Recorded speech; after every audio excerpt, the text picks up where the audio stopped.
Growth only comes through pain. No pain, no gain. It's the same in life. If love got the job done, you wouldn't need podcasts, you wouldn't need seminars. It doesn't. Tough love gets the job done. But being liked doesn't get you a raise when you're working for whoever you're working for. Efficiency, accountability. Most people that come to seminars are there because they weren't held accountable when they were growing up. What is your definition of a high-performance person? Being all that you can be every day. 24/7, 365, being all you can be. I asked the question a couple days ago. How many of you can raise your hand, but how many of you have kids? Don't raise your hand now. How many of you would like to have your kids grow up just like your parents? You know the answer, don't you?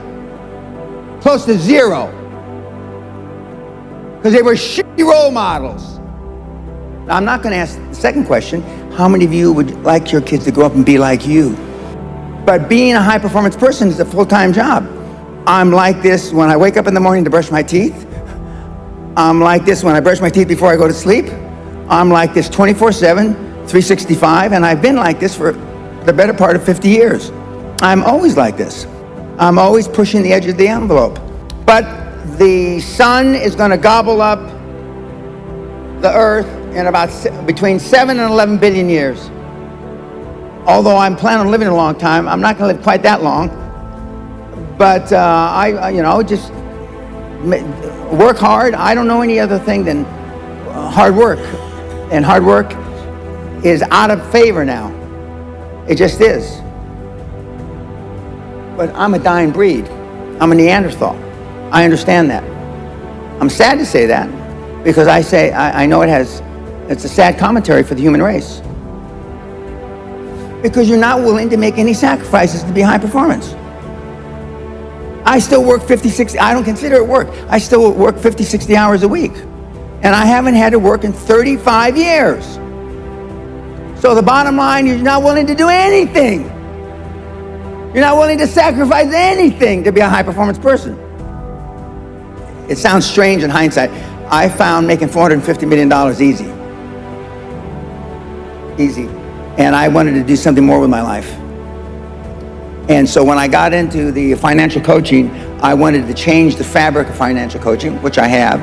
And I wanted to be known as and now that's what they call me, the greatest of all time. But this was just me flapping my mouth 25 years ago. Now I am the greatest of all time, vis-a-vis creating wealth through people like yourselves. And I wanted to leave that legacy. And I wanted people like, I'm from the barrio, I'm a real rough background, been in jail 5 times, did a lot of ugly things. But I'm glad it happened to me because I know what the other side, like some of you have never been kicked in the teeth.